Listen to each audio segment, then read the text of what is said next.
나는 전능하신 아버지 하나님 천지의 창조주를 믿습니다.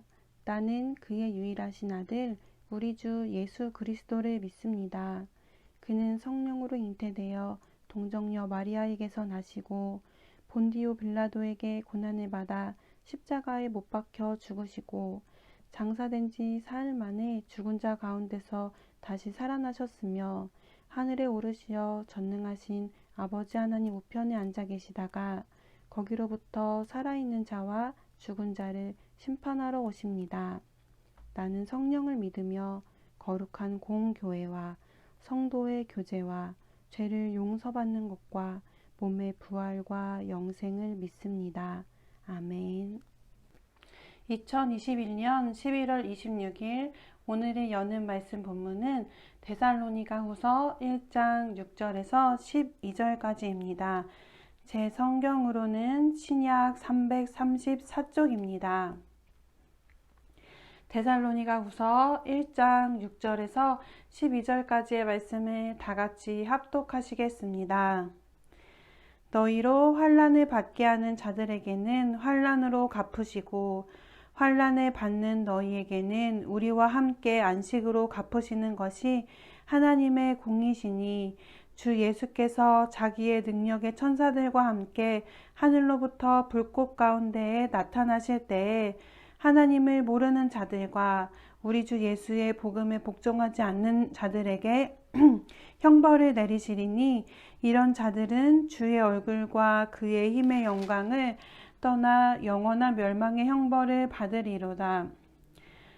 그날에 그가 강림하사 그의 성도들에게 영광을 받으시고 모든 믿는 자들에게서 놀랍게 여김을 얻으시리니 이는 우리의 증거가 너희에게 믿어졌음이라. 이러므로 우리도 항상 너희를 위하여 기도함은 우리 하나님이 너희를 그 부르심에 합당한 자로 여기시고 모든 선을 기뻐함과 믿음의 역사를 능력으로 이루게 하시고 우리 하나님과 주 예수 그리스도의 은혜대로 우리 주 예수의 이름이 너희 가운데서 영광을 받으시고 너희도 그 안에서 영광을 받게 하려 함이라. 아멘. 오늘을 여는 말씀으로 하루를 시작하는 에바다 성도님들을 환영합니다.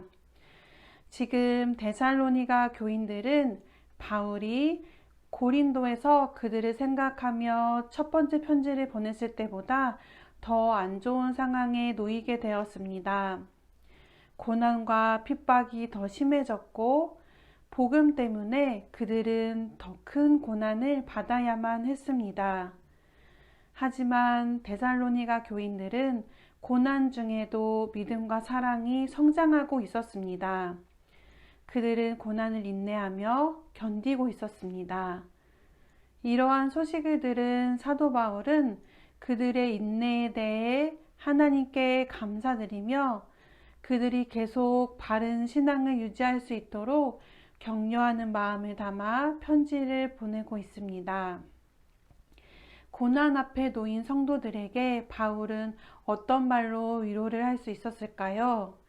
여러분이 만약 사도 바울이라면 어떤 말로써 데살로니가 성도들에게 위로와 격려를 주기를 바라시는지요? 데살로니가 성도들뿐만 아니라 극심한 아픔과 고통 속에 있는 성도를 향해 우리는 어떠한 말을 전달할 수 있을까요? 영화 사도 바울에 보면 바울이 데살로니가 전후서를 쓰고 난 이후 10년 후쯤을 배경으로 하고 있습니다. 이때 로마의 박해가 더욱 심해졌을 때인데 바울을 돕고 있던 누가가 옥에 갇히는 장면이 나옵니다. 누가는 내일 아침이면 네로 앞에 나가 사자의 먹이로 던져질 크리스천들이 그들 앞에 놓인 큰 고통과 두려움에 휩싸여 슬퍼하고 울며 떨고 있는 그들을 향해 이렇게 말합니다. 우리는 분명 고통스러울 것입니다. 그것은 큰 고난일 것입니다. 하지만 그 고난은 금방 지나갈 것입니다. 고난 이후에 하나님께서 우리를 받아주실 것입니다. 하나님께서 우리와 함께 하실 것입니다. 이렇게 말하자 그 이야기를 들은 성도들은 이전과 달라진 표정으로 옥에서 함께 사도 요한과 누가와 함께 주님이 가르쳐 주신 기도를 읊는 장면이 나옵니다. 바울 역시 그들이 데살로니가 성도들이 지금은 잠시 고난을 받으나 고난 후에 있을 영광스러운 일들에 대해서 성도들에게 누가처럼 이야기해주고자 합니다. 6절에서 9절까지 말씀입니다.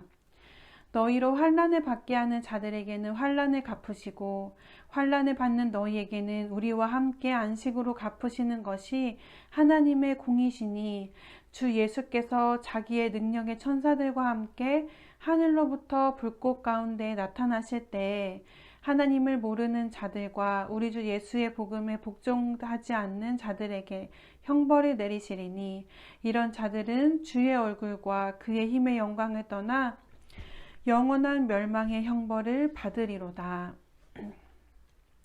고난을 가하는 자는 영원한 멸망의 형벌을 받게 되어 이 말씀을 통해 하나님의 공의를 생각하게 해줍니다. 그리고 고난을 통해 우리는 우리의 구원을 방해하기를 바라는 사단의 공격이 아무리 세다 하여도 하나님께서 성도를 굳게 보호하고 지키고 계심으로 고난을 이겨낼 것이며 장차 강림하실 주님을 맞이하는 큰 영광을 얻게 되리라는 말씀을 전하고 있습니다. 그렇다면 하나님께서 언제 그분의 공의를 나타나실까요? 7절 말씀 하반절에 보면 주께서 저의 능력의 천사들과 함께 하늘로부터 불꽃 중에 나타나실 때 하나님을 모르며 복음을 고의적으로 거부하는 사람들, 하나님 알아가기를 거부하고 복음을 순종하지 않으려는 사람들을 심판하신다고 말씀하고 있습니다. 불꽃은 임재하는 하나님의 거룩하고 소멸하는 특성을 상징하는 것입니다. 불꽃으로 오시는 주님은 주님을 거부하는 자들에게 형벌을 주시는데 그들이 받는 형벌은 주의 얼굴과 그의 힘의 영광을 떠나는 영원한 형벌입니다. 주의 임재로부터 떠난 영원한 멸망이며 하나님으로부터 분리되고 주님의 임재로부터 제외되는 벌입니다. 이와 대비해서 성도들은 하늘나라의 영광을 맛보게 됩니다. 예수님께서 강림하실 때에 성도들이 모두 볼 수 있도록 강림하시며 주님께서 영광을 받으시고 그분의 성도들을 영원한 영광 가운데 함께 들어가도록 하실 것입니다. 사도 바울은 끝으로 고난 가운데 있는 데살로니가 성도들을 향해 이렇게 기도합니다. 11절에서 12절 말씀입니다. 이러므로 우리도 항상 너희를 위하여 기도함은 우리 하나님이 너희를 그 부르심에 합당한 자로 여기시고 모든 선을 기뻐함과 믿음의 역사를 능력으로 이루게 하시고 우리 하나님과 주 예수 그리스도의 은혜대로 우리 주 예수님의 이름이 너희 가운데서 영광을 받으시고 너희도 그 안에서 영광을 받게 하려 함이라. 지금 비록 고난 중에 있지만 결국 주의 영광을 보고 우리도 그와 함께 변화될 것이기에 하나님의 부르심에 합당한 자로 여김을 받으며 이것이 그들의 소망이 되어 그 영광의 날까지 모든 선을 기뻐함과 믿음의 역사를 능력으로 이루어가게 되기를 원한다고 사도 바울은 기도하고 있습니다. 바울은 장차 그리스도인들이 누리게 될 영광이 현재 고난받고 있는 성도들로 하여금 주님께서 합당한 자로 여기시는 삶을 살게 해준다고 말하고 있습니다. 사랑하는 우리 에바다 성도님들의 삶에도 이런저런 고난이 있을 텐데 그 고난 중에 숨겨두신 하나님의 뜻을 발견하고 그 고난을 어떻게 감당해야 할지 오늘 본문 말씀을 통해 한번 생각할 수 있게 되기를 소망합니다. 함께 기도하시겠습니다. 어떤 상황과 환경 속에서도 주님이 다시 오실 영광의 날을 바라보며 데살로니가 성도들처럼 우리의 믿음이 자라고 사랑이 자라나게 되기를 원합니다. 지금 마주하고 있는 고통과 시련이 힘겹더라도 이것이 이유 없이 잘못 나에게 찾아온 것이 아니라 하나님 나라에 합당한 자로 빚어가시는 주님의 은혜임을 기억하고 선을 행하며 기뻐함으로 믿음의 역사를 능력으로 이루어가게 되기를 위해 함께 기도하시겠습니다. 하나님께서 우리가 고난 중에 아파하며 흘리는 모든 눈물을 영광으로 바꾸어 주실 것을 믿으며 함께 기도하신 후 개인의 기도 제목과 가정과 교회와 나라와 세계를 위해서도 기도하신 후 주기도문으로 모든 순서를 마치겠습니다.